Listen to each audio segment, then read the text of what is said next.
Starting a business, franchise or on your own, is hard. Even with a proven track record and their support, if it's your first time owning a business, there's a learning curve. Welcome to the Susan Sly Project, where entrepreneurs rule, startups launch, and the side hustle becomes the main hustle. Ladies and gentlemen, your host, Susan Sly. Okay, so all over the world, people are leaving their jobs. They're saying, no, I don't align with what's going on, and I want to start my own business. The question is, what business do I start? And my guest today is an expert in starting businesses and de-risking it, not just from the physical aspect, but from the mental aspect. I'm so excited to interview her. She is one of the top franchise consultants in the United States, and she's helped thousands of people explore franchise opportunities. For over 20 years, she's traveled the country as a keynote speaker and business breakout leader, and has hosted her own live events, educating, motivating, inspiring Americans to live the dream of small business ownership. And because we're in 141 countries, the team just updates me weekly. I don't even know. It's like over 140. This episode is for you. It is for you, whatever country you're in, not just in the United States. And so prior to doing this, she ran her own health and fitness-based consulting firm. So we have that in common. She worked with Dr. Dennis Waitley, Denise Austin, E-Diets, Gold's Gym. So we share that world. She launched the first health and fitness marketplace at usatoday.com called Be Healthy Now. She was a personal trainer. We were both personal trainers, and a Miss America contestant. I was never that. She graduated summa cum laude with a degree in nutritional biochemistry. She's a very smart lady and a minor in sports nutrition. So I want to welcome Kim Daly to Raw and Real Entrepreneurship. Thanks, Kim, for being here. Hey, Susan, thank you so much. Thank you for reading all of that. You're amazing. I am the one who's blessed to be here on your show. So thank you. Well, thank you. And Kim, people are like, Miss America, she's so accomplished. What was your first business that you ever started? You're going to laugh. The first business I ever started was a martial arts school. Really? So the story goes, I was dating a competitive mixed martial artist. This was like about the time when kickboxing, it was before this, but very shortly after we started our martial arts school. So what happened is I was an athlete, and I had always been in the gym training. So I was in shape, but he started training me in boxing. And I'm like, this is amazing. It's like what we call today cardio kickboxing, right? So I'm like, we could sell this. So we rented the aerobic studio at night from our gym owner when all the classes were done. And we would recruit people from the gym floor, come take a class. And it turned into an amazing, amazing school. So much fun. It was a martial arts school. Nice. And I used to do martial arts like a million years ago. And one of the things that, the audience knows, well, if you're new, welcome. You don't know this, but I'm turning 50 next year. And so for my 50th, I'm going to have 50 new experiences. And so one of those experiences is a martial arts experience. Stay tuned. You'll have to keep listening to the show because I'll be talking more about that. So Kim, let's jump into this concept of risk. So we have millions and millions of people in the United States, in Canada, in Australia, in the UK, everywhere around the world who are saying, you know what? I want to start a business. I don't know the first thing about owning a business, but I just know I am tired of my boss dictating to me how I should live my life, essentially, or what I'm worth. So there's this whole concept of franchising that, one, people don't really understand it, but two, they just don't consider it when they're thinking about starting a business. But as my audience knows, I've always spoken about franchising and saying, hey, if you're going to start a business, it is a great lower risk way to start a business. So let's just jump in there. Can you walk people through, I guess, the basics of franchising? Yeah. So the real value proposition, Susan, when you invest in a franchise, what you're doing is buying down the learning curve of starting a business, because you're partnering yourself with people who've already figured out how to make money, right? So you're buying down the learning curve and therefore you're buying up the ramp up speed. So franchisees pay a one-time fee called a franchise fee. And I call that, the Daly Coach calls that the cost of entry into Disneyland. So it opens the gate and buys you instant access to the information like who is the customer? Because a lot of entrepreneurs have to kind of spend time and money and figuring out like exactly who is my exact customer avatar and where do I find those people and how do I market to them and how much money do I spend and how long is it going to take? And it's in that trial and error period that most startup businesses fail simply because they run out of money. And I think energy. Mhm. So in a franchise business, you pay this franchise fee, the gate opens, and you get instant access to the toolbox that has that proven marketing, the definition of the customer avatar, technology that you may need to run your business effectively and efficiently. Now, the other thing that you're getting when you invest in a franchise is the training and the support. So, franchise owners do not have to be widget masters. We need people with general business skills. You're going to work on the business. And in many cases, you're going to hire a team of people to work in the business. Okay. Mm. So we do not need you to be the person who knows how to give a massage if you're looking at Massage Envy, or the mechanic if you want to own an automotive shop. We need you to be the one that can drive sales and marketing, that can make sure customers are coming through the door, that can, and most of that's taught to you by the franchisor. People who can hire and train and build a culture where your employees love to come to work and they want to work hard for you. So the general business skills, and what it does, Susan, is it allows somebody who wants to leave corporate America, leave the W-2 world behind, to step into an industry that maybe is only a hobby for them, maybe an industry that they know nothing about, especially if they work with Kim Daly, and go on to become a multimillionaire, live the life of their dreams, scale that business, but to be successful without having prior industry experience. So ultimately, to sum all of that up, when you buy a franchise, you're buying down the learning curve, you're buying up the ramp up speed. And the number one thing that you are buying when you invest in a franchise is people. You are investing in a relationship. This idea that you are in business for yourself, but not by yourself. Mm. Does that make sense? It absolutely does. And, when I think about franchising, one of our favorite family movies is The Blind Side. And Oh, so okay. remember the Yeah, family, go he had tell. like Yeah. several different franchises, and that in reality too. Let me ask you, Kim. So there are different, I read Entrepreneur Magazine all the time, in the back, there are all these different franchises. How does someone go about choosing a franchise? So another really good question. If you're out there on your own and you're trying to figure out like, okay, first of all, what do I want to invest in? Like what matches my skills? I mean, what business and could I run successfully? And then if Kim Daly just said I'm buying leadership, how do I even know if these are the right people? Like there could be 10 companies in an industry. Well, which one is the best one? And do they even have open territory where I live or want my business to be? If you're out there on your own, I think it's a daunting task. And in fact, this is why I have a business. So I offer a free service. My services, I'm paid by franchisors like a recruiter. So that enables the listener here to use my service for free. And what I'm going to do is first get to know you, understand your background, your interests, your skills, your finances, and most importantly, your goals. I look at the franchise as the vehicle that's going to drive your life.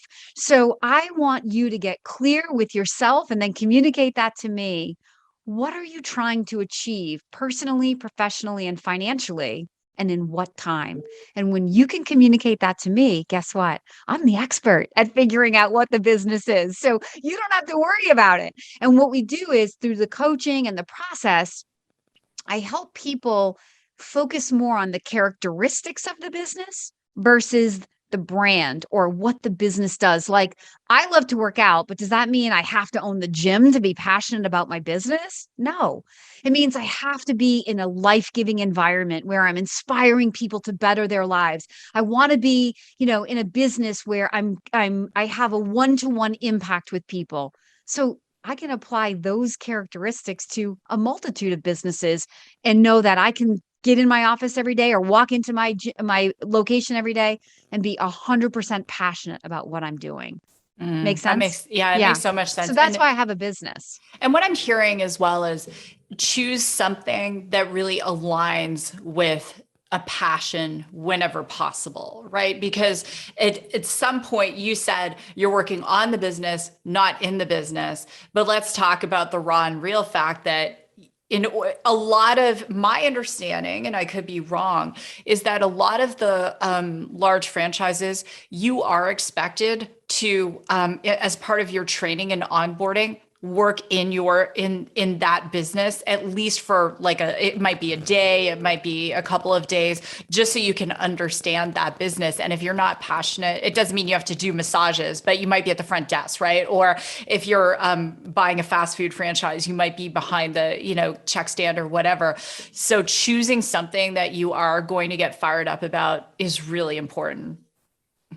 That yes, and yes, I agree with that. But I'm going to add one thing to it. I think it's because, look, starting a business, franchise or on your own, is hard. Even a proven track record and their support, if it's your first time owning a business, there's a learning curve. And so if you don't have that strong, powerful, motivating why and a business that you are interested in, like I tell my investors, look, I don't need you to be passionate. Like if I'm bringing you junk removal, I don't need you to be passionate about junk removal. I need you to be passionate about the money that this business can afford is going to return to you and the quality of life, because ultimately that's what most people are chasing, right? We're really freedom seekers in my real experience. If you break it all down, I have done this for 20 years. I have interviewed thousands of people who come to the idea of owning a business, and I say, so for you, what are you trying to accomplish? Freedom. But whether it's said as control or quality of life, or, I'm going to stability in my job because I'm going to lose my job, or I've hit a glass ceiling and I want to make more money, it all funnels back to freedom. That's what this is about. So to start a business that is a hobby to where you love it so much. Like if I owned a gym, I wouldn't be able to leave the gym. Like I don't want to own a gym because I don't want to buy a hobby. I want to invest in a business that gives me my life back, where I can utilize my skills, leverage myself through the proven systems and the infrastructure and the brand and the location and my team and the technology, and then scale that. Because Susan, in a business, the wealth is always created through scale. So most entrepreneurs who start mom and pop businesses get stuck in working underneath it and they can't ever figure out how to scale it. But I can take a franchise owner who has the dream to own 3 or 5 or 10 locations, and in 3, 5, 6 years can have 3, 5, 10 locations open, right? Because no one location needs you. So you can focus more on the strategic growth, right? So it really, it funnels back to your definition of freedom and the skills that you have and the role that you want to play. If I can find those things or pull that out of you, I've proven it to myself again and again and again. And on my website, there are hundreds of testimonials where people say, I would have never found this company, if it hadn't been for Kim, but I'm so grateful that I did. And Kim knows I was on her website prior to the interview, and I will attest to that. There's so many happy people, and I don't think anyone should say, I want to go into the franchise business without speaking to someone like Kim, because even though there's not a lot of risk, there could be risk, especially if you do choose the wrong business for you. Let's talk about barrier to entry, Kim, because there's one of the things about franchises is there's a whole sliding scale, right? So let's talk about the financial entry points. Okay. So someone listening and they're like, I'm a flight attendant. I don't want to work anymore. Can I do this? I don't have $3 million. Like, please walk us through that. I love that misconception. Yes, there are franchises in every investment range. what I do with my candidates when they initiate the relationship to me is we gather their net worth. So I'm going to teach you before we ever talk about what you think you can afford to invest in. The Daily Coach will give you or wants the opportunity to teach you what your money buys. I want to teach you the relationship between money and time in a franchise. In a nutshell, Susan, they're inversely related. So the lower the investment, typically the more owner time commitment that will be required to drive that organization. The more stuff there is, a big location, infrastructure, people, a general manager, the less time. So consider like a little sales coaching franchise starts home based, right? You need an owner that can go out and drive B2B sales, can find people, customers. Compare that to a laundromat, which we have as a franchise, right? So a bigger capital outlay to build the laundromat, put all of your equipment in there. But I mean, what kind of time commitment is it, right? You're 3, 4, 5 hours a week maximum. Most of that's collecting your coins and going to the bank, right? So money and time. So I like the opportunity to educate people because I want to inspire the dream. What good is it if somebody comes to me asking for help and to change their life and I say, "Oh, sorry, you don't have enough money." It's no good. But if you can come to me and say, I have the dream to own a business and I can explain to you what your money buys, and we can relate that to your liquid assets, your debt to your net worth, your debt to income ratio, what you're trying to accomplish. And I can set it up for you and explain how you can get your money to work for you. You may say to me, you know what, Kim, based on this, I don't think I'm ready, but I know exactly what I need to go do and when to call you back. Yeah. That's an up top moment. And I feel satisfied that I've done my job to inspire somebody's dream. I love that. And that it's so practical because the listeners know I am always a big proponent of do what you can afford.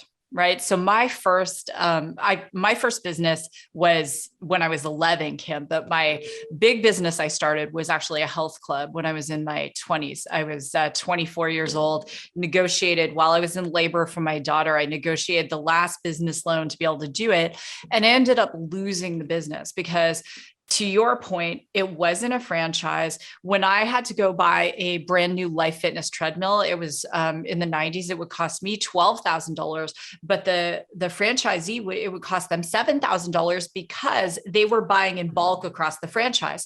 And so I learned a long time ago, the difference between in a business like that, the benefits of a franchise versus say a benefits of a sole proprietorship. Plus you're getting, and we'll talk about this in a minute, the marketing benefits, right? The out of the box, here's what you do, here's how you market, so on and so forth. So let's talk about what are some of the hottest trends in franchises right now? Okay, that's such a great question. Well, I want to, and this is going to kind of circle back to the statement I made that when you invest in a franchise, ultimately you are buying people, not widgets. And I want to relate this back to the moment we just all lived in 2020, right? So brands, widgets did not keep doors open, but strong leadership did. The reason to invest in a franchise has always been about leadership. After 2020, it is 100% about leadership. So I sat back with so much pride watching my franchisor partners adapt, overcome. I don't mean just barely survive. I mean industries that in your common sense, in my common sense, we would say, there's no way that business thrived after they reopened in 2020. But I'm telling you, if you go to Kim Daly TV, I have multiple interviews with presidents, CEOs, founders of multiple brands from everything from senior care to beauty brands to fitness. I work with the largest fitness franchisor in the world. During 2020, not only did they sell another 300 locations, adding to their 1,700 to make it 2,000, they opened during 2020, during a pandemic, they opened 250 new clubs. Like, how did they do that? We got to go to Kim Daly TV to hear the interview. But I'll tell you, it was leadership. It was a moment for leadership to come out and say, we are going to collectively, we're stronger together, and we are going to figure this out. people who have abundant attitudes, who don't look at the obstacle. They can see the opportunity in the midst of the obstacle. And the beautiful thing about franchising, Susan, is in that moment, the franchisees, we all had fears. We didn't know what was going to happen, right? But the franchisees did not have to do it alone. This, again, I said it earlier, you're in business for yourself, but not by yourself. You didn't have to figure out how to turn your business around, how to turn your head around. You were part of something bigger than yourself, and you had other people to rely on. There were franchisors that, I said this in a video, they were like counselors, because some people needed that. Some of their franchise owners needed more than physical, like PPP loans and PPE to safely reopen for them and their customers.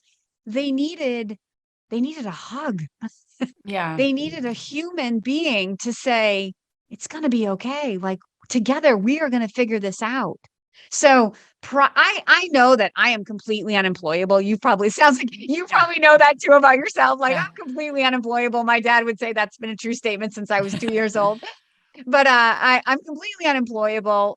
I've always sort of said, "Oh, maybe one day I'll be an entrepreneur again."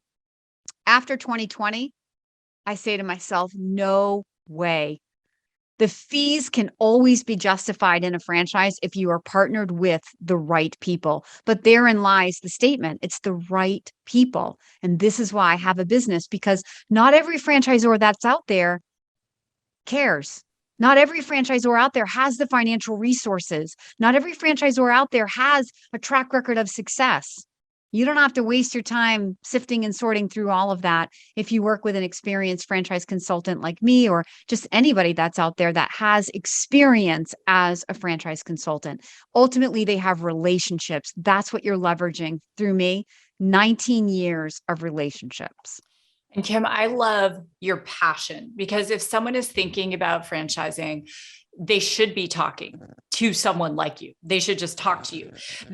Going back to the trends for a minute. So here's something I'm thinking about. There's a new franchise. Sorry, I didn't answer your question. No, that's okay. But I can answer it if you'd like me to. Yeah, I'll give, because I think, people who are listening, they're going, oh, okay, well, I think Kim has got me sold. I'm going to explore this. What are some of the newer ones? So I think about near my house, there is like an IV place that is a franchise. So that is something that 10 years ago, there weren't I need to book an appointment and go there, by the way. There were, 10 years ago, that wasn't a franchise. When I've, considered in the next iteration of my life, I'm looking at things like storage facility franchises and different things like that. What are some of the top trends right now?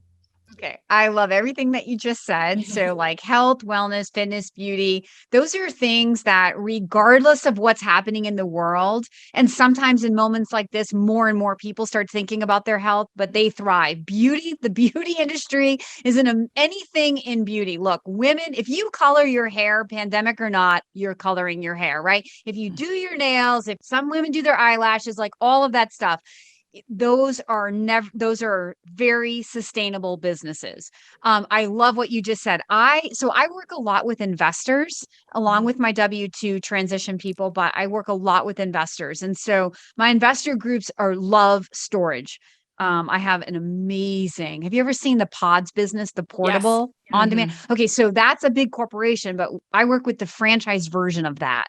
And there are some huge advantages to a local office in a market with that kind of a business. Though, I love salon suites. And do you know what a salon suite is? No. So a salon suite is an investor's dream business. So imagine, Susan, if you were like the landlord of a strip mall. So it's a big capital investment. Maybe you have to build it out, but then you're going to rent to business owners and you're just going to collect rent. So a salon suite is where it's like a mall, but only for hairstylists, nail techs, lash artists, estheticians, massage people in a beauty brand or a beauty space. Nice. They're independent business owners. They have a full book of business. They come in, they rent the suite from you. and they bring their clients in. And so you are the landlord providing an amazing, beautiful space for them to run their business out of. And basically you just collect rent. So Nice. my sweet spot for 19 years, I have told people, like, I'm not your girl if you want food. Now, you can come to me asking me for food. I'm just going to challenge you on it. There are faster, easier, better ways to make money than food. I'm not a retail girl. Like, I don't want to help you get into a business with thousands of SKUs and industry that inventory that you can't move, and it's a sunk cost to you, and the margins get so slim. So then what's left? Well, service. Yes. Service that can't be sold on Amazon. It requires a human in some way, like the ones we've mentioned, like a yoga studio or a Massage Envy or an IV, one of these wellness centers that's doing not just like cool sculpting and fillers, but they have IV drips and holistic approach to help. What else haven't I mentioned? Home health services. Our baby boomer population, it's never like that's a long-term sustainable business, right? You're always going to have clients. So anything that caters, whether it be transportation or delivering caregivers in the home or companion care, just sending somebody to come in and stimulate grandma or mom and dad, and make sure that their bed's made and help them make food. Those kind of services are never going to go out of date. I love right now trending from COVID. I would say the biggest industries that exploded because of COVID were puppies and pools. Everybody built a pool and everybody got a puppy. So true. Right. And so, but in the home, we were home. The junk removal company went through the roof, all of them, because we had time, sadly, to clean out those closets and empty the garage. And then the reorganizational spaces like Tailored Living or California Closets or the flooring companies, blind companies, home painters, home remodelers, because now that we were working from home, schooling from home, the home had to be redesigned, wanted to be upgraded. People weren't taking big vacations, so they were spending their money beautifying their yard. So the grass, like Lawn Doctor is a 55-year-old brand. They had a record-breaking year in 2020. After 55 years, why? I don't know. People were home paying attention to their grass, saying, "I wish my grass and my shrubs were more green." I don't know what the answer is, but I just know the facts. So, and then with all the pool explosion, it's all the pool cleaning companies, and then the cleaning companies that come in. So people are a little more focused on the sanitation in their home, and so the residential cleaning companies exploded. So I love service. I've always loved service. I've always been an advocate for low fixed costs or big, fat, healthy margin. Either way you want to say it, it's the same thing. During 2020, that proved to be a very strong way to be in business, right? If no one's coming in, at least we're not bleeding to keep our doors open. But for me, that's always been the way I wanted to help people start a business, because when if you've talked or coached business owners and you find the people that are really disheartened, that are not really living the life that they thought they were going to have, they're losing sleep at night. It's usually over those expenses that they can't control or can't escape. Like, I love anything wrapped in a membership, because if you can, like a little yoga studio, you can cover your fixed expenses with 200 members. Well, what happens when you get to 300, 400, 800 members? What happens is your bottom line grows like this, right? Your expenses stay the same. So this is where you see people really making the kind of money they want to make without a lot of stress. And I don't mean there's no stress. There's always stress in a business, and then being able to scale that to 2 or 3 or 4 locations and really, really feeling wealthy. Having 1 or 2 managers, so the owner's managing just a small team of managers who then manage the day-to-day operation. I mean, that's the life that most franchisees aspire to live. And that's the life that I encourage my people to. Kim, there's so many different opportunities that didn't exist before with franchising. And because it's raw and real entrepreneurship. So one of my friends was the co-founder of Massage Envy. And I said to him, what was the biggest challenge? Because he, when he exited, he actually went and started a brand new franchise model in the service space. And he Waxing said, City? What's that? Waxing City? I won't say what it is, but Oh, yes. okay. Yes. I know that they recycled themselves. They have several brands and they all have Yes. the same track record as Massage Envy. Yeah. Yes, Because exactly. successful people know how to do it. It just, that's the thing. You find the people. It doesn't really matter whether it's Massage Envy or Waxing or Orange Theory, or they know how to do it, and it replicates every time. Yeah, exactly. So the biggest thing he said was finding the skilled labor. So if I have a franchise and I'm in storage, the reason I like storage down the road for me is because it doesn't have to have a specific skill. I don't know how to, like, I would have to hire people who know how to do a blowout or a nail tech, a certified esthetician. So what do you say to people about finding skilled labor, especially during the Great Resignation? Because I want everyone to understand this, and you're all going to go to the Daly Coach, DALY Coach, not DAILY, DALY Coach.com. The Great Resignation and this deficit of labor. So what do you say to your clients in terms of that, if that is one of the things preventing them from making the leap? I love that question. So last week, I just interviewed the president of a service-based organization just to hash this one out. Like, how much is on a franchisor? How much is on a franchisee? So the main thing I'm going to say to that, my feeling is this is one moment in time. You cannot put your dream to own a business and own your life on hold because of that. That's like the person, Susan, who says, I can't lose weight because they're looking for the excuse rather than the way around it. Don't stay focused on the obstacle. Look up at the opportunity. If you have the will, there will be a way. So I said to him, to this president, how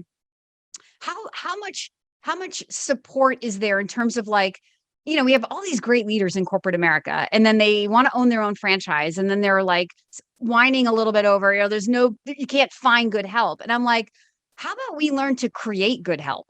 Like, how much leadership course is there given? Yeah. How much support is given to help people become the boss or the business owner that can attract people to them, that can build people up to where, your employees then start telling their friends about the great job they have and recruiting for you. And I know sometimes I'm a little too Pollyanna, a little too idealistic, and I get it, but like, why can't that? I mean, look, if we are the creators of our reality, which we all are, it is not an insurmountable obstacle unless the owner of the business believes it's insurmountable. Then I want to high five you right now, because so at Radius, we're hiring 60 people. We're hiring front-end engineers and UI UX people, and we're hiring data scientists and all these people. And it's so funny because I'm probably the optimist of the co-founders. And I'm like, there are good people everywhere. And they're like, Susan, there's like, we're advertising and we're doing this. And I'm like, we will find the good people, because good people attract good people. And if you really understand what employees want, and that is, you're seeing like a lot of people, especially Gen Z, what they want is to be treated with respect. They want to be valued, right? And so to your point, good people attract good people. There are good people out there. And if you love developing people, right, then you should be a leader.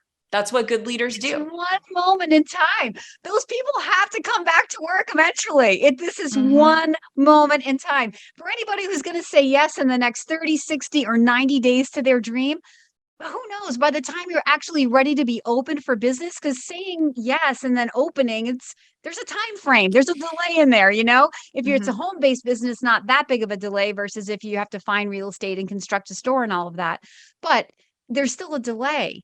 And so, this is going to turn around every month. It's going to get better. It's going to get better. It has to, because those people need jobs. Well, and to your point, I know Kim and I could just riff off on this. With the service-based industry, what everyone has to understand is a lot of people leave jobs to go into the service-based industry. I'll use hairstyling as an example. There are a lot of people who want to go into aesthetics, hairstyle, massage. They want to do those things. They're in another job and they're looking for the opportunity to transition. So in franchising, and Kim, please correct me if I'm wrong, you may have a very significant part-time employee base initially, right? Where you have two people filling one job. That's okay too. Right. Right. Yeah. You can get creative, and franchisors they've always played a role in helping. But I was on a launch call yesterday with a new brand. It's actually an outdoor lighting company, but their real sweet spot is, I mean, who knows? There's so many ways to make money in this world.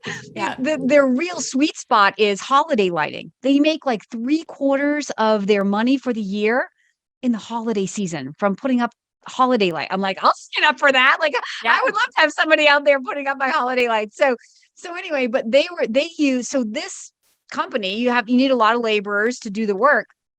They're using, I don't want to say the name of it, but they're using a service. The franchisees are going to pay for it, but the franchisor has aligned a partner, a vendor, to help recruit the laborers especially for the holiday season when you're going to be staffing up.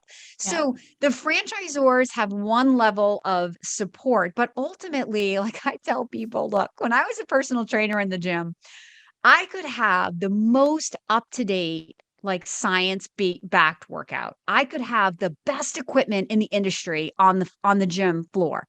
But if you didn't show up with consistency, put your head in the game, put some intensity into your workout, I can't make your body change. Yeah. Well, the same thing is going to be true in a franchise. The franchisor can have the best toolbox in the world, but if they create the best environment for you, the most abundant culture for you to get in there, but if you don't show up and put your head in the game, you can't be successful. So, when people say like, why do franchises fail if it's such a good thing? Well, in my experience, it's not franchisors that are failing, it's franchisees that are failing. It's people just not having clear, specific goals, not having powerful whys that get them out of bed every day and get them through those tough moments, right? I mean, Susan, you've been a business owner a long time, by the way. We both share that big, important birthday next year. So high five to 1972. That's right. You think we're soul sister twins. So I've been self-employed for nearly 25 years. I've been high, I've been low, I've been excited, I've been frustrated, I've made money, I've lost money. It's all part of it. I'm still alive. I'm still going. I'm still passionate about what I do. And maybe more so today than I was, because the more that you go through, the stronger you get, like going to the gym, right? The more you can push that heavy weight, the stronger your muscles get. And so you're buying down that sort of struggle when you say yes to the franchise, but you still have your own muscles to build. And to the extent that you're willing to put yourself in the arena and start building those muscles with the mentorship of the franchise, that will determine whether you can find those employees, whether you will be successful. Kim, I love it. Everyone needs to go to your website. Ultimately, you know where I'd really like them to go? Yes. To my YouTube channel. So for me, when COVID happened, I used to travel all over the country and host live events. That's how I would share my message. And then I couldn't fly. But I had a few videos out there at the time, but instead of staying focused on what am I going to do, I said, get that camera out. I hired a producer and we launched Kim Daly TV. And I'm telling you, Susan, this is the most fun I've ever had in anything I've ever done professionally in my life. So please, even if it's only to humor me, if you're listening to this podcast, go check out some of my videos. Like we made a video, the title is Laying in Bed at Night Worried About Your Business. And I'm literally in my bed with a night mask on, and then we're sitting at the breakfast table in my pajamas and I'm giving tips on how not to lose sleep over your business. And we laughed and had so much fun producing that video. At the end, if you watch all the way to the end, it ends with the tips coming up on the screen. And we put one of those like starry lights on the sky in the ceiling. It's playing Brahms' Lullaby. I mean, I watch Nice. it and I still laugh every single time. And as I'm doing my top 10 tips, the little sheep go across the screen, like, when you're trying to fall asleep and you're counting sheep. Tell my producer, I've either lost my mind or I've become a genius. I think there's a fine line between. Nice. So go to Kim Daly TV on YouTube and hit the subscribe button, hit the like button, go like every single video because leaders ask for what they want. So Kim, thank you so much for being here. I know I've learned a lot about franchising today. So thank you for that. What are you doing for your 50th? Thank you. So my plans are a little bit up in the air because the plan was to go to Positano, to go to Italy. But I'm not sure yet. So my best friends and I are in heads down trying to figure out what we can do. Yeah, it's such a different time, right? And I had originally all these plans for my 50th year. And I wanted to have 50 new experiences.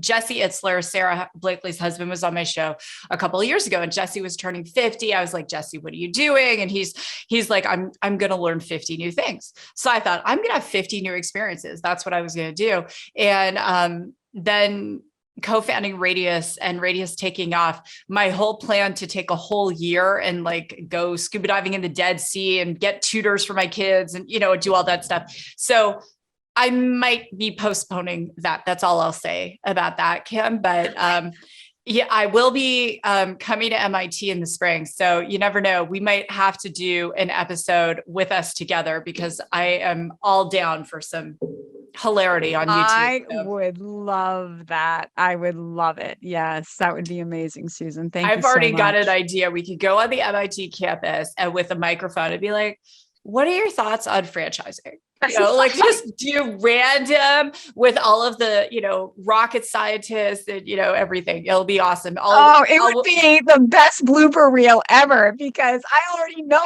what people think. Like when I do my live event, one of my slides on debunking myths is that franchising is for dummies, right? Because truly smart, educated people, in my experience, sometimes look down, like, really smart people don't start franchises, and I can show you the leverage.